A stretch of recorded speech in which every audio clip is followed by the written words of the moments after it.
All right, I'm Steve Wood, recovered alcoholic. Welcome to Common Solution Workshop, presented by Big Book Compendium.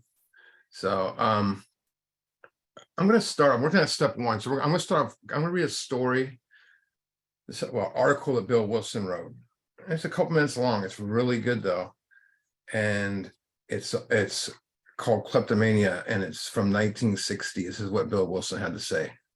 Many still insist that the alcoholic is not a sick person, that he is simply weak-willed and sinful. Even today, we often hear the remark that drunk could get well if he wanted to. There is no doubt, too, that the desperately obsessional character of the alcoholic's drinking is obscured by the fact that drinking is a socially accepted custom. By contrast, stealing, or let's say shoplifting, is not. Particularly, everyone has heard that the form of lunacy known as kleptomania. Often, kleptomaniacs are splendid people in all other respects, yet they are under an absolute compulsion to steal, just for the kick of it. A kleptomaniac enters a store, pockets a piece of merchandise. He is arrested and lands in the police station. The judge gives him a jail term. He is stigmatized and humiliated. Just like the alcoholic, he swears never to do this again. On his release from jail, he wanders down the street past a department store where he is drawn inside. He sees a red tin fire truck, a children's toy. He instantly forgets about all his misery in jail, all the problems that kleptomania has brought him. He begins to rationalize and says, well, this little fire engine is no value to anybody. The store won't miss it. He pockets the toy, the store detective collars him, and he's right back in the clink. Everybody recognizes this type of stealing as sheer lunacy. Now, let's compare this behavior to an alcoholic. He too has landed in jail. He has already lost his family and friends. He suffers heavy stigma and guilt. He has been physically tortured by alcoholism. Like the kleptomaniac, he swears he will never get drunk again. Perhaps he actually knows that he is an alcoholic. He may understand just what that means and may be fully aware what the risk of the first drink is. Upon his release from jail, the alcoholic behaves just like the kleptomaniac. He passes by a bar, and the first temptation says, no, I must not go inside. Liquor is not for me. But when he arrives at the next bar down the street, he is gripped by the realization, and perhaps where he says, one beer won't hurt me. After all, beer is not liquor. Completely unmindful of the recent miseries, he steps inside. He takes that fatal first drink. The following day, the police have him again. His fellow citizens continue to say that he is weak-willed and sinful. Actually, he is just as crazy as a kleptomaniac. At this stage, his free will in regard to alcoholism has evaporated, and he cannot very well be held accountable for his behavior. So that was totally nailed by Bill Wilson. That was from 1960. He wrote that. It kind of reminds me of the Jaywalker story in this book a little bit. Same kind of twist. So there's an old saying that I really have been drawn to. The journey of 1,000 miles begins with one single step, right? One single step. And I love what Martin Luther King said as well. He said, I'm paraphrasing this, he said, don't worry about the rest of the stairs, just take the first step. He wasn't talking about 12 steps, but he's talking about faith. But it's pretty deep, though. For those who've done, the steps, have taken step one before, maybe there's someone here who never has, but think of the vital information you received on step one. Take yourself back to that moment for a minute and think about when you first heard it. Maybe it's the beginning of your journey. You're just pilgrim on an uncertain highway. Where would you be today without information? How many times have you given this information to someone else? It shattered the way we looked at alcoholism. It shattered the way we looked at ourselves. Step one is the most important step, because if you're not willing to do it, nothing more can happen. So it all begins with step one. And there's another old saying that I love. It says, the end justifies the means. And what that means is a dark life is necessary to achieve a new life. What gets us on the road towards freedom isn't always pretty. So once you understand step one, it propels you into the steps. So in recovery, there's a lot of confusion on step one. People think that step one's about raising your hand at a meeting and saying, I'm Steve, alcoholic. It's beneficial for our humility, but raising your hand has nothing to do with step one. And something just being sober has to do with step one. Step one is about it's a main aspect. The one thing it's about is admitting you're powerless. I'm going to put step one up on the thing here because I like to break down everything I do here. Someone's unmuted, so if you can please mute yourself, or someone could check on who's not muted. Step one, we admitted we were powerless over alcohol, that our lives had become unmanageable. So let's look at the first word there, we admitted. Admit means to declare something to be true. It also means to let in, allowed to enter, or like grant entry, kind of like a theater ticket or a concert ticket says, admit one. In essence, admitting you are powerless is your ticket to a new way of life. Again, the end justifies the means. Then it goes on to say we were powerless. Remember, the steps are written past tense. They were. If they're saying they were, says that maybe they're saying they're not anymore. So powerless means completely without power. Lights are off. No power. Powerless. No human power. We do not have the ability to solve our problems using human resources. So hope is a condition of mind and body.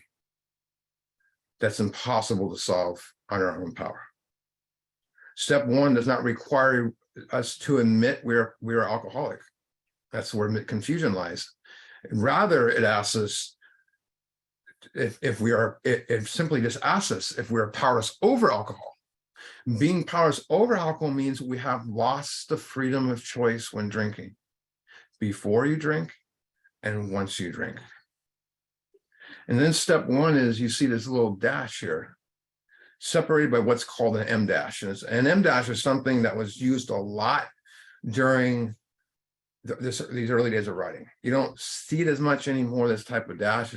There's several different types of dashes, but it's an M dash it's a kind of like a punctuation mark, and it's used instead of a comma, or it replaces a word to indicate a strong change, adding like emphasis to it. It's almost like an exclamation point. It would be like, Steph Curry scored 60 points tonight, dash. He could have played better defense, something like that. Some other point to go with it, right? Something that kind of goes with the same thing. So what does manageable mean? Let's look at the word manageable first. So manageable is simply to have the ability to manage, of course, to control and accomplish things without great difficulty, effortlessly, almost like. Unmanageability is the inability to manage, to control, to accomplish things like great difficulty, where our life is not effortless. It's difficulty, filled with difficulty. So many, think, and this is where confusion lies again, is step one refers to being loaded. Who's not going to be unmanageable when they're intoxicated? My mom is a saint in my eyes. I've never seen her drunk, but I'd probably give her an 8-ball and a 6-pack. She'd probably be pretty crazy. I'm just saying, anyone can be crazy when intoxicated. So they're not talking about drinking. Here's the way I look at unmanageability. If I have no control picking up the first drink. If I lose control of my drinking when I start, I am not control of my life. My life is going to be unmanageable, period. Consequences, going to jail, losing friends, family breakups, wars with others, failed relationship, car accidents, losing jobs, DUIs, family problems, rehab, more rehab, meetings and more meetings. Then there's the insanity that we can't stop using. I don't want to do it anymore, but I keep doing it. And then there's the insanity of the first drink. Those are all types of unmanageability. But then there's a type of unmanageability that's rather not talked about as much. And Bill Wilson mentioned it as the dark unmanageability of when you're bone dry. And that's in between drinks. And when you're in recovery dry in those steps. Some of you have been there before. It's being restless, irritable, and discontent. And it's high anxiety, easily pissed off, and never satisfied. That's what that means. In between drinks and dry, right? What's the mindset of all that? It's all tied together. But it's about the way we think, the way we act, the way we behave, and the way we deal with life. Those are thinking. And the big book calls this type of unmanageability many different things: spiritual malady, spiritual sickness, insanity. I like to call it untreated alcoholism. And we'll get more deeper into that during this study. But if I continue to experience unmanageability, eventually my mind will seek out the ease and comfort that comes at once by taking a few drinks. So this dark unmanageability is only overcome by doing 4, 5, 6, 7, 8, 9, and then living in 10, 11, 12. In other words, it's not fixed until we take action. I'm going to close this up real quick. Not fixed until we take action. I've heard people say that, step one is the only non-spiritual step. First of all, they're all spiritual. And step one might very well be the most powerful spiritual step of them all. Being powerless pushes us to seek power. Again, the end justifies the means. People say, I'm going to do the spiritual part of the program. It's all spiritual. Step one is also the only step we must do 100%. When people in the fellowship hear that, it's, that was a big, Joe and Charlie used to always say that. And then these great quotes spill into the fellowship. I love meetings. I'm not knocking meetings, but it's still in the fellowship, and people draw their own meaning towards it. I'll give you an example. One day at a time is based on the saying in the big book, faith has to work 24 hours a day or we perish, right? And they drew the conclusion of one day at a time, faith has to work 24 hours a day. Instead, it turned into sobriety, not drinking has to work, it has to work one day at a time. Sobriety doesn't work one day at a time. Faith must. And so when people heard 100% abstinence, they thought, step one's the only step you must do 1%. They think it means abstinence. It's not what it means, not even close to what it means. The big book devotes 35 pages to step one, more than any other step. The reason it's very simple is Bill wants you to be 100% convinced, certain that you are powerless over alcohol. That's why step one is the foundation. The foundation. And the foundation is the most important part of any building. It's the base which the entire building will stand on. And its purpose is to hold up and hold together the building. The walls, the roof supports the whole weight of the building. It anchors everything together. So foundation is built to last forever. So it's very important to pay attention to every little detail that goes into this foundation of step one to ensure it will remain intact and always hold it up. That's why, for a building foundation, a builder takes it very seriously. Any structure that rests on a weak foundation falls. So we need to be 100% convinced we're powerless, that no lurking notion. And this is what I'm talking about. And we're going to be building this during this workshop. And this is the first layer of this willingness foundation. Step one is the most important step, the willingness foundation, the readiness foundation. Are you ready to admit you're powerless? Not a lot of people are. It takes years for a lot of people, but that's the foundation. Step one, it's also, I like to say, it's the only step that you need to pretty much understand 100% what it means. The other steps, especially 4 through 9, you don't need to understand those steps when you do them. You just need to do them. That's why we have an experienced step guide to take us through it. But in reality, with step one, and here's the dark truth.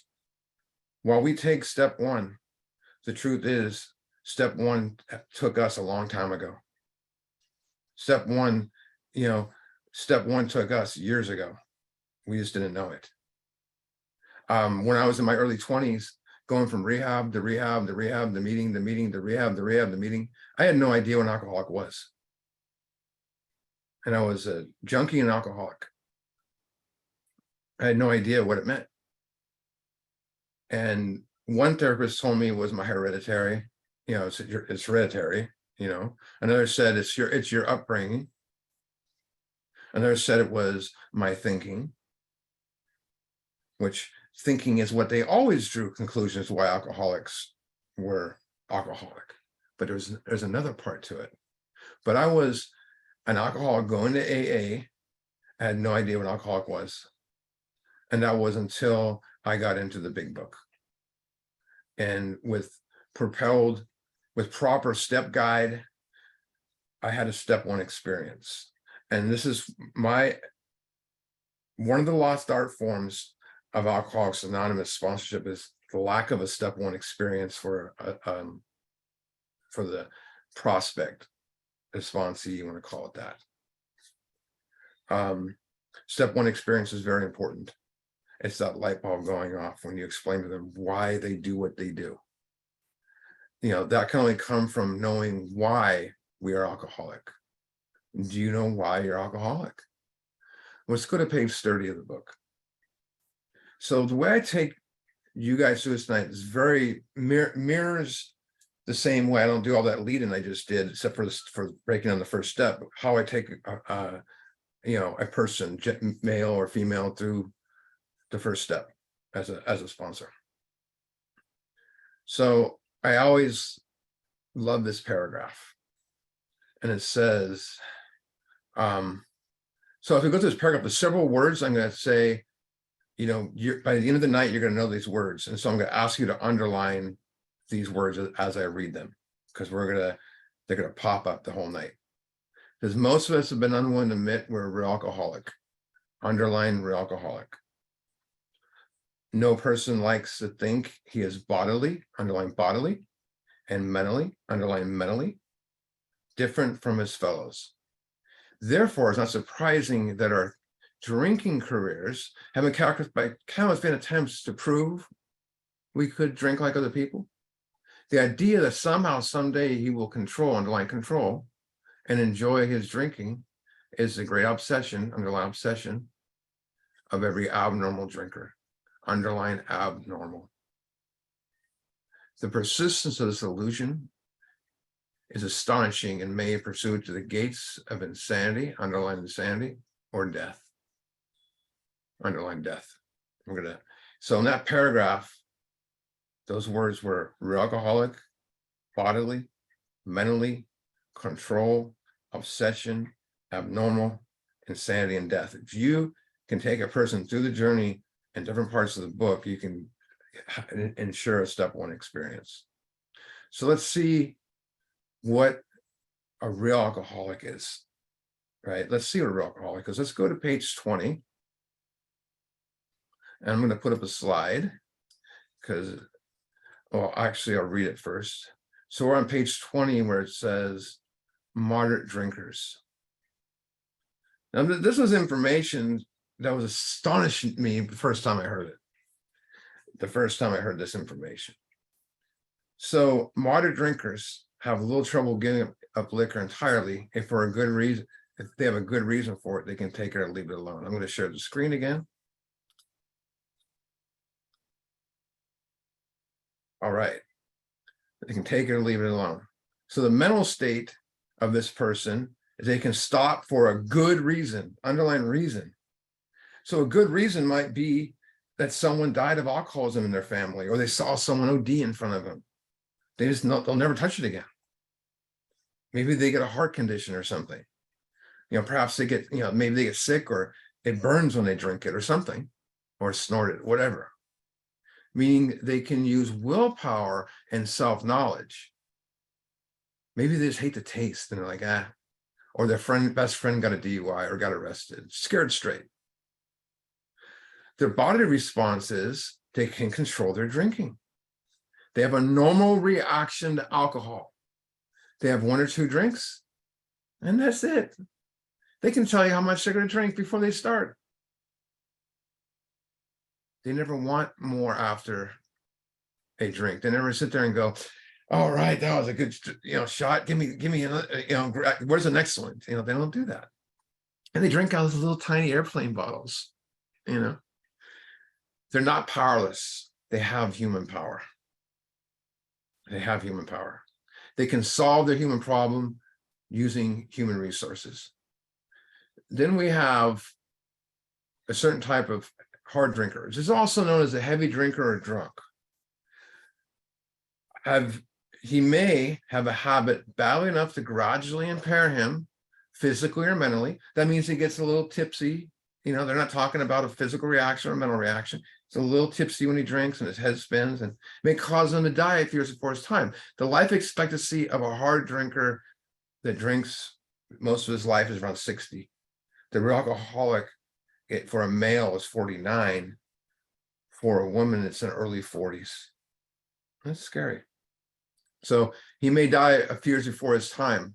Here it is again, underlying strong reason. If it's a sufficiently strong reason, ill health, falling in love, change in environment, warning of a doctor becomes operative, this man can stop or moderate. Although he may find it difficult and troublesome, he may even need medical attention. He may even need to go to detox and rehab, or Alcoholics Anonymous. So the mental state, he can stop for a strong reason.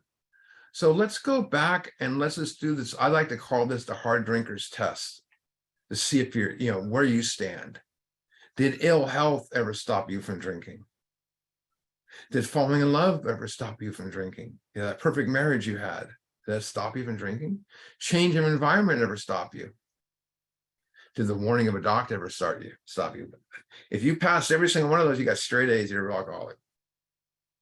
But we can add more to it. Did getting a DUI or going to jail, divorce, or the ultimatum from the wife, or CPS coming to your house?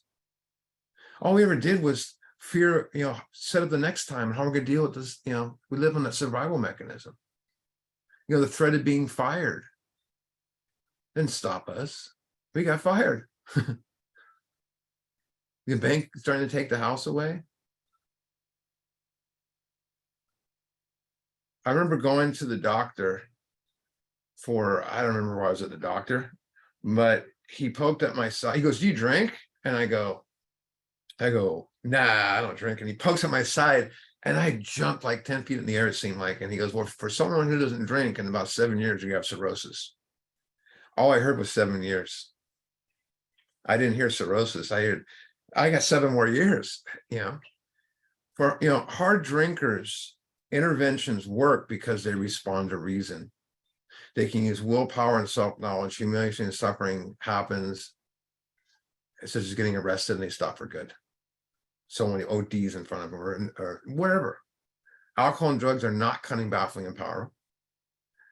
Sure, they get consequences, but they stop. And they can stay stopped within, So their stoppage is based on the realm of common sense.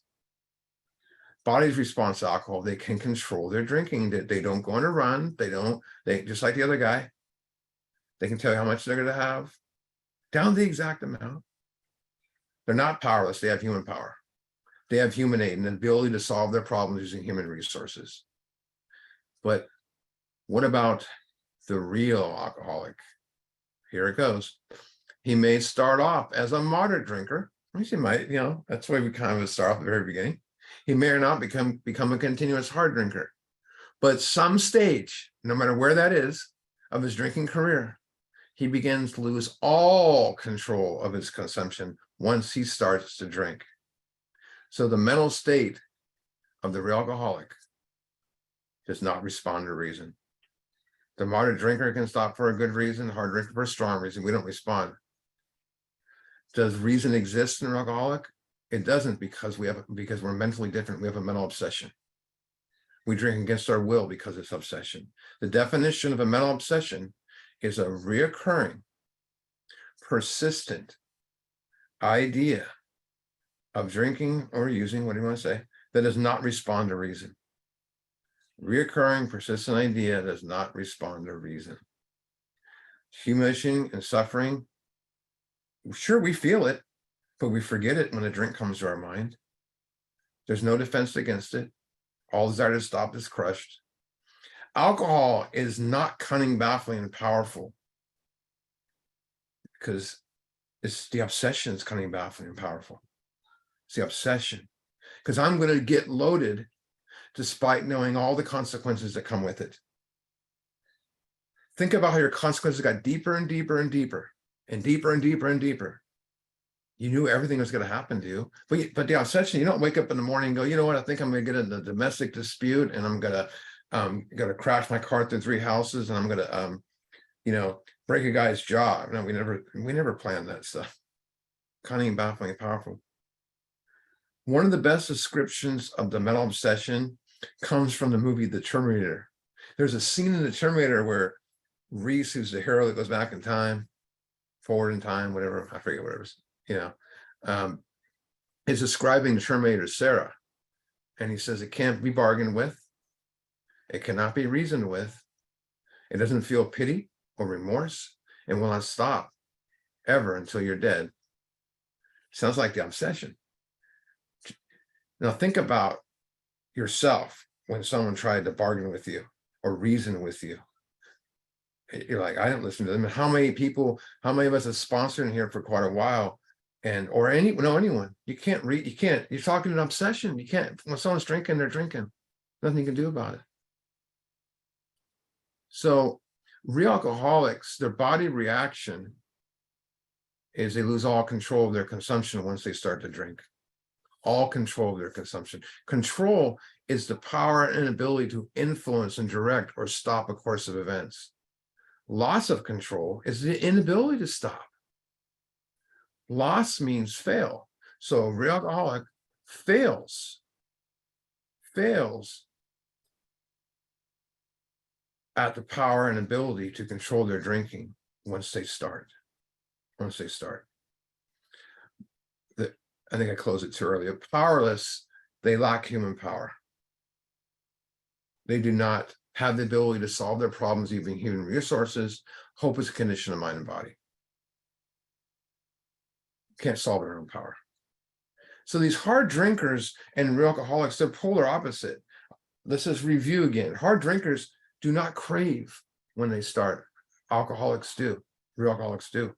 These hard drinkers can stop within the realm of common sense. With real alcoholics, common sense is out the window. The hard drinkers can ponder over a consequence. For us, consequences don't even come to mind. Hard drinkers can choose not to drink today. I hear that saying in AA a lot. This book goes against it. We lack the power of choice. Hard drinkers can stop based on humiliation and suffering. It doesn't even come to mind for us, even after it happened, the horrible things. Hard drinkers can respond to reason. Alcoholics don't respond to reason. Hard drinkers can stay sober on human power. Hard drinkers can, human power sufficient for them for recovery, if you want to call it that, sobriety. The most important thing is hard drinkers have no defense against the first, have defense against the first drink. We have no defense against the first drink. Do hard drinkers wind up in rehab? Yes. Do they go to AA? Yes. Do they do the steps? Most likely they don't, but their strong reason not to drink is based on their recovery. Let's take a deeper look at it, at that loss of control. Let's say we go to a doctor, right? And so to identify the nature of alcoholism, we need a diagnosis, and a diagnosis identifies the nature or cause of a problem. To do this, we're going to go to doctor's opinion to XXVIII. And this is our diagnosis. Again, to determine and identify the nature of the cause of a problem is a diagnosis. So this is written by the good Dr. William Duncan Silkworth, who worked with over 40, or actually close to 60,000 alcoholics in his lifetime. It says, we believe, and so suggested a few years ago, that the action on alcohol on these chronic alcoholics, so chronic means not weed, it means chronic means recurring, persistent, and ongoing, right? Chronic alcoholics is a manifestation, it's a sign of an allergy that the phenomenon craving is limited and never occurs in the average temperate drinker. It's limited to that class and never occurs in the average temperate drinker. So temperate drinker is the moderate or hard drinker we just read. But let's look at these words. Phenomenon is something that's unexplainable. Unexplainable. Can't put it into words. Craving is a powerful, uncontrollable desire for what? For more. I want more.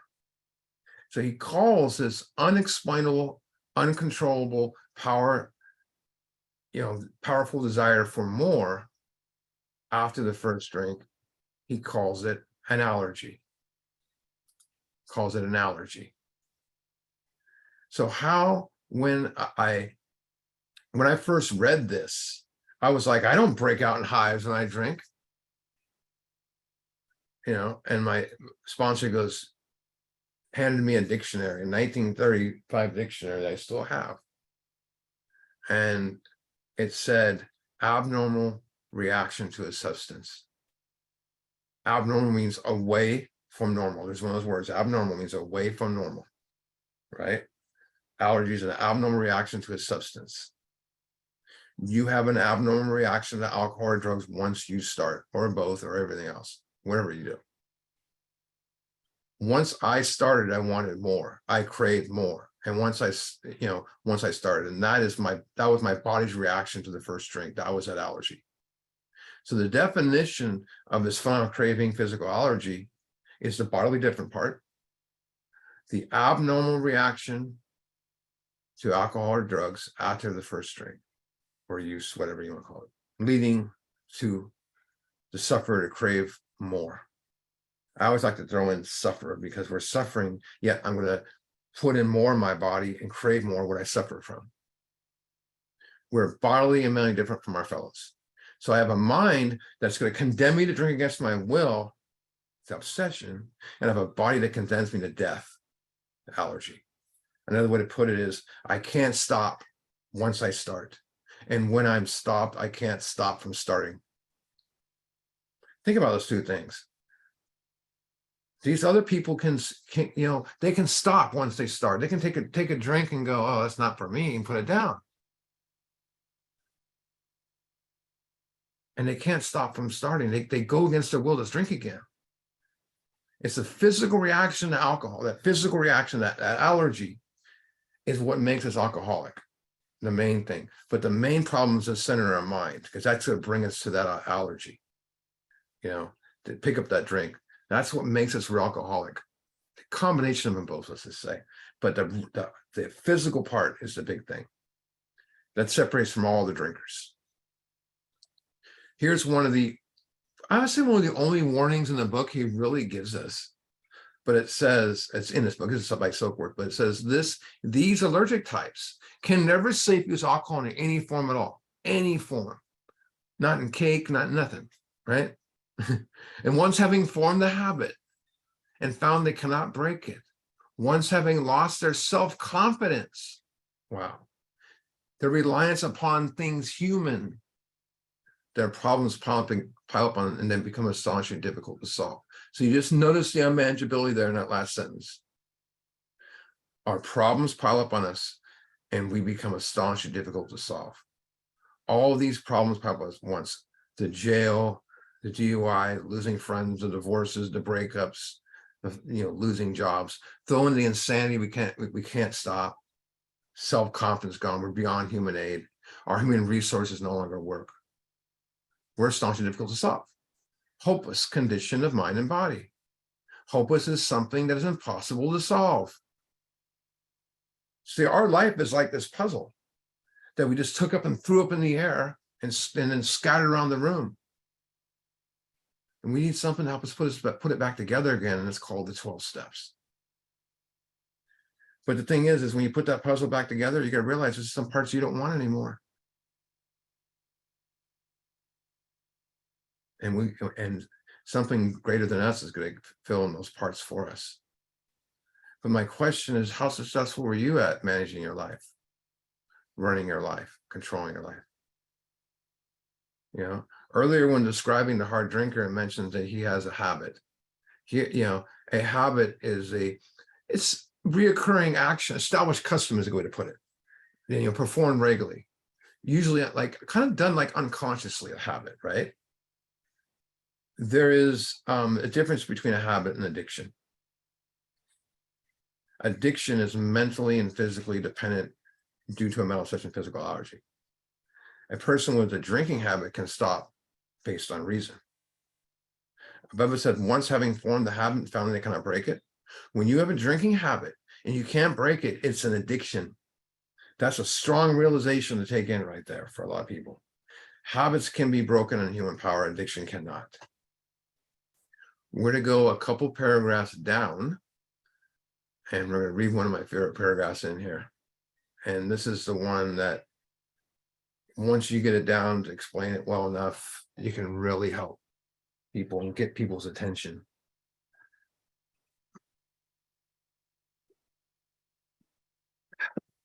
Men and women drink essentially because they like the effect produced by alcohol.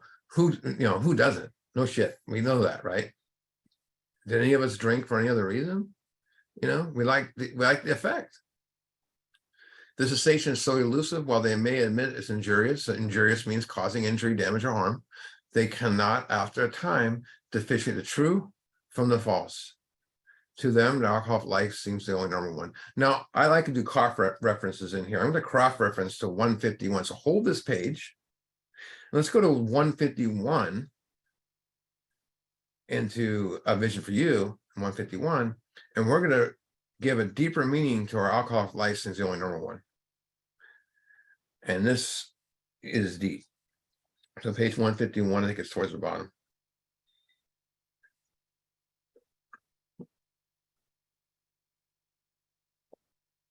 It says, now and then, a serious drinker, being dry at the moment, says, okay, oh, I found this on the web for his drinker being dry at the moment.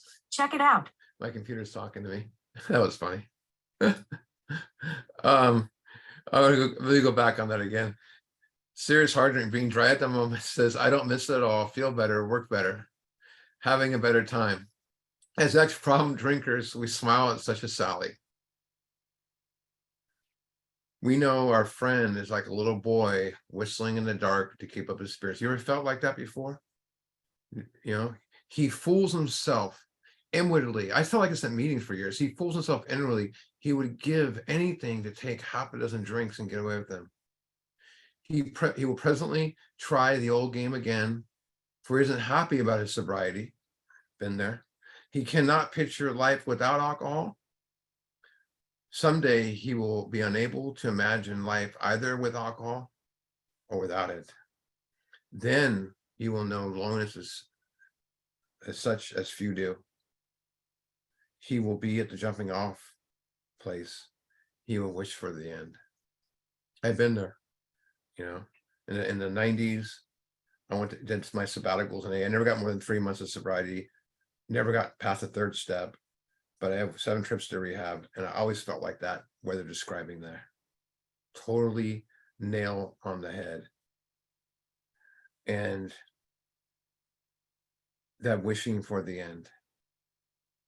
The only thing that made me not kill myself was drinking again. That sounds crazy.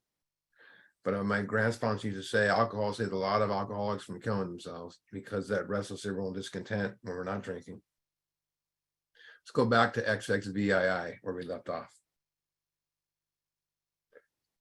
To them, the alcohol life seemed the only number one. And here's that saying again: they are restless, irritable, and discontent, high anxiety, easily pissed off, not satisfied. They are restless, irritable, discontent, unless they can again experience sense of ease and comfort. So besides this allergy and obsession, alcoholic drinks to get a feeling of ease and comfort. Now, anyone could do that. But what if you have an allergy? You know, and that's that in control feeling you get. We have a drink and we want to go take on the town. We want to go, let's do this for a few days, and we keep going. When a non-alcoholic, drinkers, we get this in control feeling. They get an out of control feeling. They get adverse reactions, and they might get lightheaded. They get lethargy, tipsy. They might get a nauseated feeling, and they don't like that, so they stop with 2 or 3 or whatever they do. They know if they continue to drink, they get sick. Strong reason. They stop based on their drinking history. Remember, they know their limit, and they can always, again, tell you how much they're going to drink. We can't. Unless they can again experience sense of ease and comfort, it comes at once by taking a few drinks. Drinks they see others taking with impunity, that means freedom from punishment. After they have succumbed to desire again, wanting something more than ever, they pass to the well-known stages of a spree, are emerging remorseful with a firm resolution not to drink again. So I'm going to put up another slide, big surprise. And this is something I usually do on the whiteboard when I do book studies. And I do my best here to tell this story this way. So, it's the best way for me to tell my story to you and explain it a little bit. So let's say I leave jail, and I get out,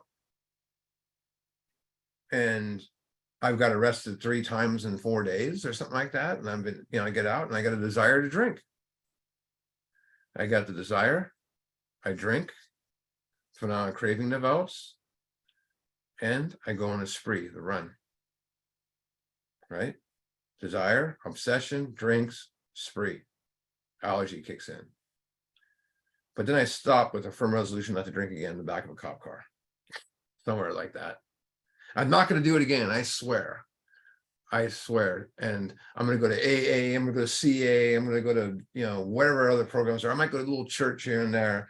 I'm going to be a good person. I'm going to know my triggers, but I'm not going to do the steps. I'm only going to go to meetings, and I would sit there and I would be restless, irritable, and discontent. And I would think of stuff like, man, this is tough. This is everyone in here is like this, is what I would think. But then there was the do-gooders, I would call them, and I thought they were do-gooders, but they're guys who were spiritually awoken women. But what happens is I would succumb to desire again, drink, and that's the cycle of drinking. This is the death. When it mentions death in the big book, this is what it means. But if you want to go one step further for the cycle of drinking to the true death, is the endless cycle. Desire to drink, run, desire to drink, run. Endless cycle. Endless cycle. it builds up, that restless irritable intent builds up and builds up and builds up. So I have to get to ease and comfort. That's the alcoholic death. Back to the book. That paragraph ends with a powerful statement. This is repeated over and over again, unless this person can experience an entire psychic change, there's very little hope of his recovery. He's already telling us, if we live this way, there is very little hope of his recovery, right? Psychic change is a mind change. Psychic is mind change. We need to change our thinking. Now, a psychic change, I mean, I can go to church and have a psychic change. I can go to a shrink, have a psychic change. I can get married, win $1 million, I have money, have a good job, have a psychic change. But they're not telling us to have a psychic change here. They're telling us to have an entire psychic change, complete. A complete psychic change in our thinking. That complete psychic change in our thinking is not easily achieved. Carl Jung tried to do it and could not do it with alcoholics. He failed. Because it's radical changes to our belief system, a belief system that we've had our entire life, that's been centered on fear, anger, guilt.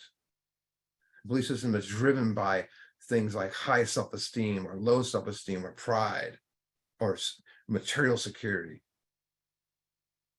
Here's the thing with the psychic change. When these radical changes happen to our thinking changes. When our thinking changes, our beliefs change. When our beliefs change, our desires change. And when our desires change, our desire to drink disappears. Sounds simple, but it's a big shift.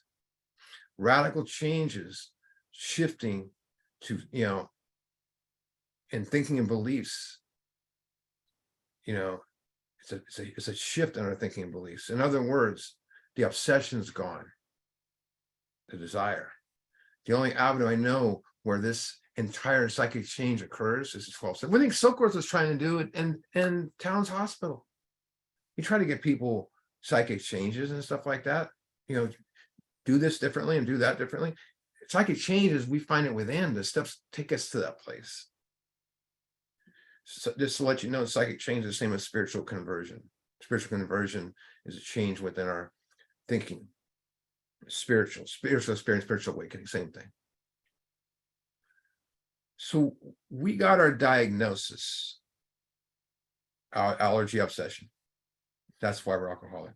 What's our prognosis? Let's go to the bottom of triple X. Still in doctor's opinion, XXX, triple X. So the doctor tells me, so is there any hope for me, doc? And here's what he says, bottom of that page. Much has been written pro and con, but among the physicians, the general opinion seems to be that most chronic alcoholics are doomed. That means condemned to death or ruined. How would you feel if someone told you you're doomed? Because without the steps, we're doomed. Because it's allergy obsession. It's not going to go away. It's like when you played tag when you were a kid, tag, you're it, where you're it until you do something about it. That's the thing. Let's go back to 21. And we're going to go a deeper and down this rabbit hole a little bit with this allergy and stuff. Page 21, where here's the fellow. It's one of my favorite paragraphs. Here's a fellow who's been puzzling you, especially in his lack of control. Physical allergy, right? So he puzzles us because I remember watching Cops with my father-in-law. He's a pretty naive individual. He's a non-alcoholic. And there's this crackhead, and he's like punching the cops and kicking doors in. And my father-in-law goes, oh, he could stop if he wanted to. That's the cry of the non-alcoholic.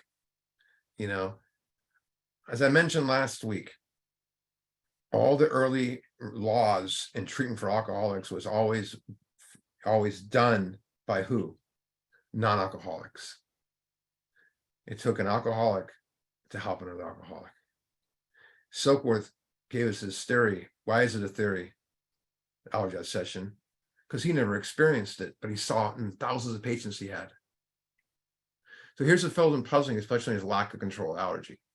He does absurd, incredible, and tragic things when drinking. He's a real Dr. Jekyll and Mr. Hyde. So I love this Dr. Jekyll and Mr. Hyde. So Dr. Jekyll, we know that story is a great, he's a great physician. And he makes his potion and he drinks it and it transforms him into the hideous Mr. Hyde, this like evil creature without remorse. And he goes on rampages and doesn't remember. The potion wears off and he turns back into Jekyll, and people tell him the stuff he did. Vaguely remembers. He thinks something is wrong with the potion, so he makes the potion stronger and he starts turning into more of a monster. Starts to kill. He turns into Hyde and he goes off again. He turns back into Jekyll. He realizes he's obsessed with getting the potion right. He keeps trying to make it right. He tries to make it so he can be what he wanted it to be. He wants it to have it. He doesn't want the consequence. He just wants to drink normally. He wants the potion to make him into a better looking guy or whatever it is. But he knows what's going to happen. He has the inability to not pick up the potion. The obsession of the mind. What happens? What's the end result? Is Mr. Hyde kills Jekyll. Hyde kills Jekyll. And that's the darkness of alcoholism. The real alcoholic will kill you. Dr. Jekyll and Mr. Hyde is a story of addiction, experimentation, denial, attempt to quit, complete insanity. So it's the cycle of drinking we just read about. The story was written by Robert Louis Stevens, who also wrote Treasure Island. Guess what? He was an alcoholic. Big surprise. And Robert Louis Stevens was writing a love story. And he was trying to kick alcohol. So he's restless, irritable, discontent, trying to do a love story. Well, they had a great medication they gave you in the early 1900s for that, called cocaine. So they gave him cocaine to get off of alcohol. So he's knee deep in coke, writing the story Dr. Jekyll, Mr. Hyde, and he got into the story of describing the way he felt. It's insanity right there. Insanity. Back to the book. Here's a fellow's in puzzling, especially his lack of control. He does absurd, incredible things. He's a real Dr. Jekyll and Mr. Hyde.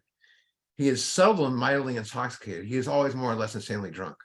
Now, that doesn't mean he has slurred speech necessarily, falling over himself. It means he has to constantly put alcohol into his system to not get sick, so to speak.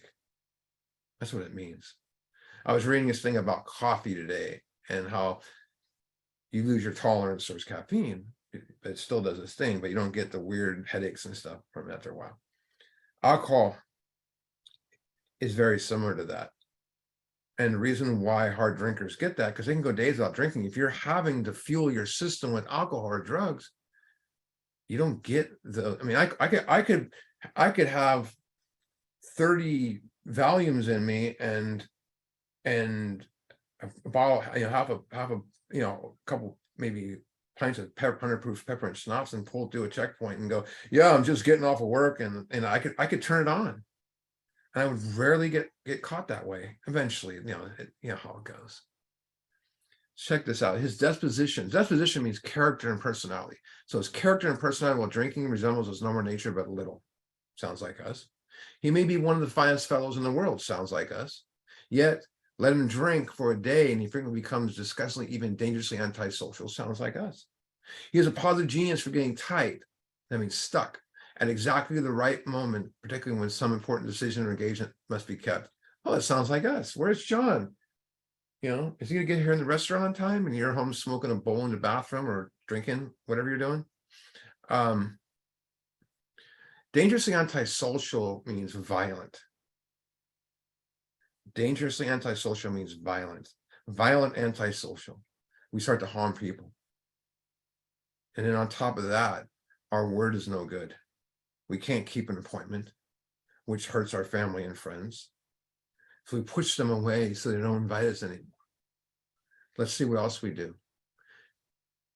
He's often perfectly sensible and well balanced concerning everything except liquor. I mean, he's got a little bit of common sense. He's stable, except for liquor. With that respect, he's incredibly dishonest and selfish. Dishonest and selfish are two chief character defects that we'll look at on step 4. It is possible. It is, is it possible for an alcoholic not to be dishonest? To have that allergy? How can you be dishonest? Be honest. You have a problem? No. Selfish. How could you not? We're already a selfish person. We don't realize it, but add alcohol to it. Do you see why they ask us to be rigorously honest here and ask us to go make amends and then dedicate the rest of our lives to helping others? Because we overcome this. He often possesses special abilities and skills and aptitudes and has a promising career ahead of him. Dr. Jekyll had special, aptitudes and skills and all that stuff, and he had a promising career ahead of him. He uses his gifts to build up a bright outlook for his family. We did that. And then pulls the structure down in his head by a senseless series of sprees. We did that too. I remember going to rehab and meetings, and my family would be, he's doing great, and I was struggling. But for the first time, they had a positive outlook for my future, and then I would pull the whole structure down. It's like one structure. We have one pulled down, boom. We need to do the steps. Transformation must occur. We must change. See what else it says. He is the fellow who goes to bed so intoxicated, he got to sleep the clock around. We did that. Wake up and go to bed on Monday night and wake up on Thursday. Yet early next morning, he searches madly for the bottle or maybe the bag he misplaced the night before. If he can afford it, he may have liquor or dope concealed all over the house. That's why they call it a stash. He concealed the house, a stash. To be certain that no one gets his entire supply away from the throw down the waste pipe. Normal people don't do that. Normal drinkers who drink, they can drink every day, maybe drink at night, but they're not going to go hide it. They're not going to hide it. They're not going to prepare for tomorrow because they can stop. We can't. Now it gets deeper and uglier. As matters grow worse, he begins to use a combination of high-powered sedatives, maybe Xanax or Ativan, and liquor to quiet his nerves, just so he can go to work. Then it gets uglier. Then comes a day he simply cannot make it and gets drunk all over again. He got a job, but I can't do it. Perhaps he goes to the doctor who gives him morphine. They give him all oxy, fentanyl, Dilaudid, maybe Suboxone, whatever. Or some sedative which to taper off of, Valium, like did to me. I remember taking Dilaudid, and I would take a few to go to bed because I was drunk. And I would wake up in the middle of the night and I'd take 2 more to go back to sleep. 2 more in the morning, a little bit of speed thrown there, It was all day on the cycle. I did all that stuff to help me drink more. Then they started to react with alcohol. I started blacking out when I was driving wrong way on the freeway. Insanity. Then he appears in hospitals and sanitariums, detox and rehab.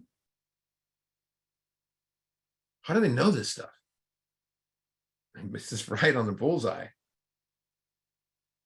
Right on the bullseye. So remember those words we covered. That we'll know. Real alcoholic, the drinker who does not respond to reason and experiences phenomenal craving. The bodily different, the abnormal reaction to alcohol that we have. Abnormal reaction, not normal. Abnormal reaction to the first drink, leading us to crave more. The mentally different, the reoccurring persistent idea of drinking does not respond to reason. I'm thinking about it all the time. Control, the power and ability to influence, direct, or stop a course of events. Obsession, the same as mentally. Abnormal, away from normal, that allergy. Insanity, And sanity means not whole or complete. And I feel that lack of wholeness with alcohol. And resentments and fear. We can be whole again. And death is the cycle of drinking. So I'm going to put it, this is basically our cover sheet. And step 1, we admitted we're powerless of alcohol, Jackson, unmanageable. Physical allergy, mental obsession, problem, powerlessness. There it is. Good way to look at it. It's going to morph right into where we need to be. We are utterly powerless to beat this on our own power. The only thing that can save us is a power greater than ourselves. Therefore, no human power can remove our alcoholism. Hypothetically, some of you might be familiar with anaphylactic shock. Anaphylactic shock is from like a bee sting or a bug bite, say a bee sting, and you get it, and a lot of times back in the, let's just go back to 1850, we'll say, I'll give it a good spin of the century, 1850. When it happened, then they thought people were dead. So let's just hypothetically say we all get bee stung and we all get anaphylactic shock. Kicking comes into the room and she's the undertaker, and she comes in there and she says, they're all dead. So she builds a pine box. And she builds, digs holes in the ground and buries us all into the pine boxes. And we wake up a few hours later, buried 6 foot in the ground. Think about, what would you be able to do in that situation? No one can hear you yell.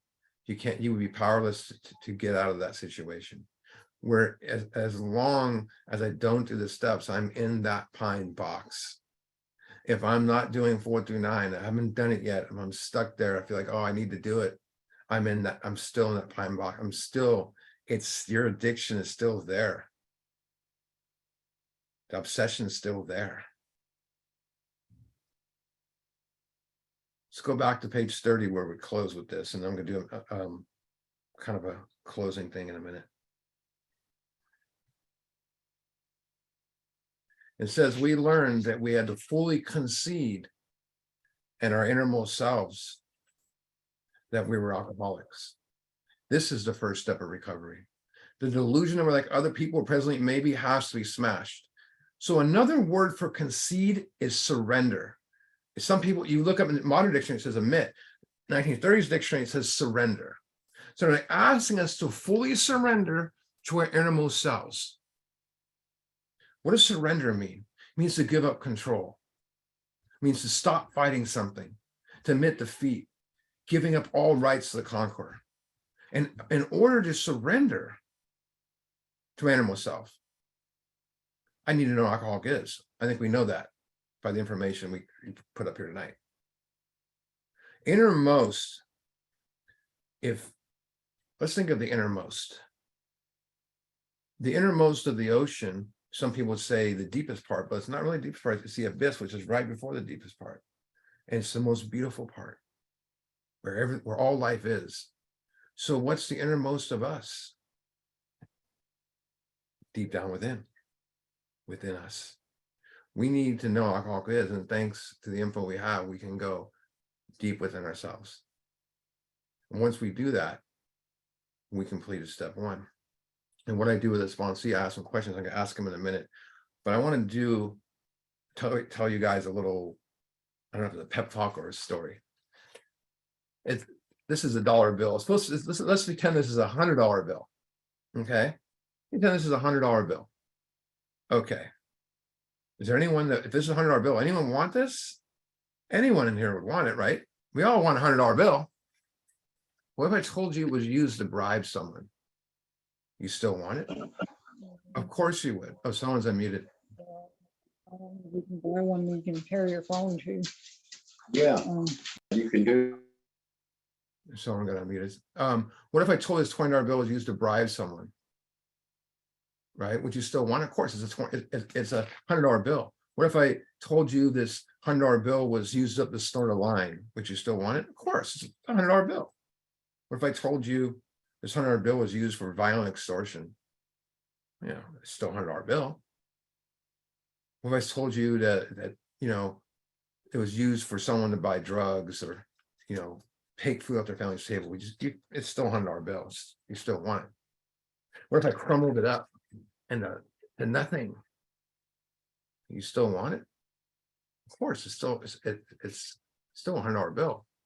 What if I dropped it on the ground and stomped on it and tore it to pieces, tore it in half, let's just say? Of course, you still want it. It's a $100 bill, right? After I told you all that stuff, you still wanted it because it never loses its value. It's a dollar, but it's a $100 bill. Neither do we. Just because you admit powerlessness, defeated, does not mean you don't have value. And people think that when on step one, and I always got to point that out. You have value. Yes, we are powerless. Yes, we are hopeless. Yes, we're crumbled up and broken and stomped in the dirt. Yes, we feel worthless at times. But no matter what has happened in your life, no matter where you've been through, no matter what you've lost, you can be put back together again and have your value back. Because your value is within you. It never left. We have to seek that value.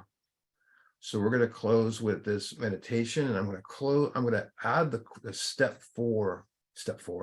one questions I ask a sponsee. And I want you during this meditation just to answer the questions yourself, not out loud or anything. So keep it, So I'm going to,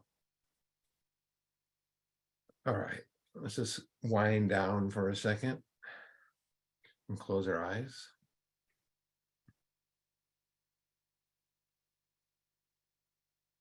So powerlessness. Picture it. What does it look like? I do what might kill me against my will. But I can't stop from doing it.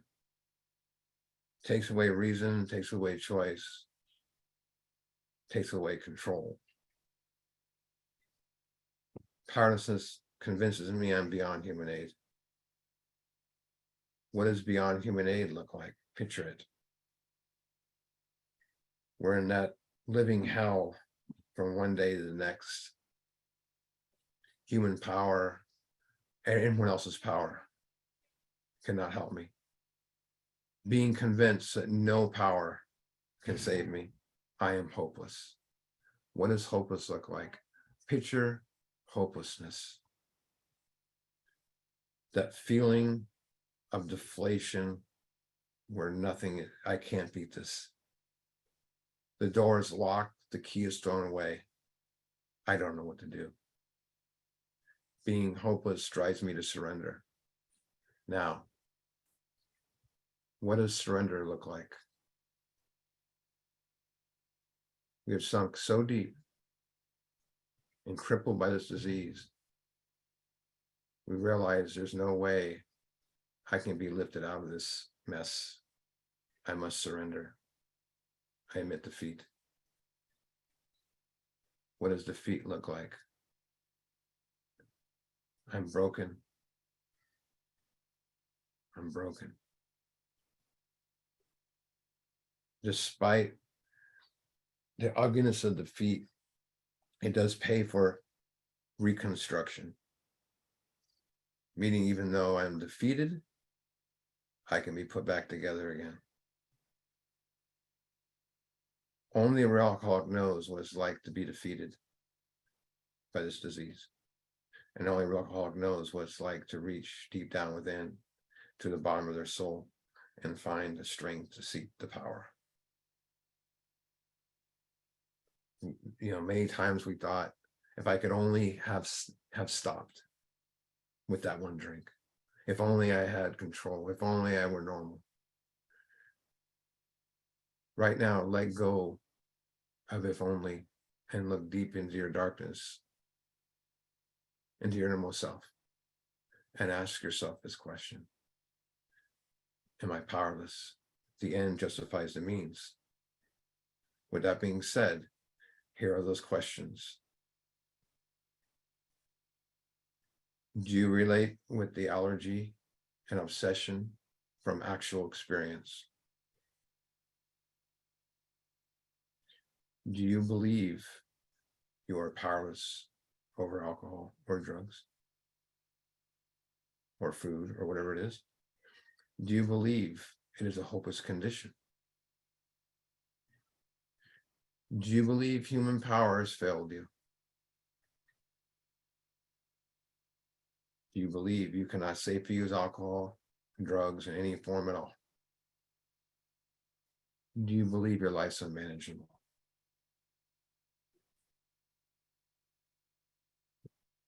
Just take a moment to pause and look into your innermost self and surrender. And ask yourself, am I alcoholic?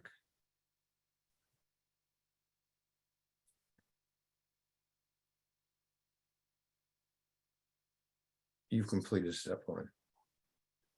This is the step one affirmation prayer that I put together a long time ago. God, I see today that I am a real alcoholic. I fully understand I am powerless over alcohol, that my life is unmanageable. And surrendering to my innermost self, I am alcoholic. I remove any denial I have of my condition. Amen. So I'm going to go ahead and stop the recording real quick.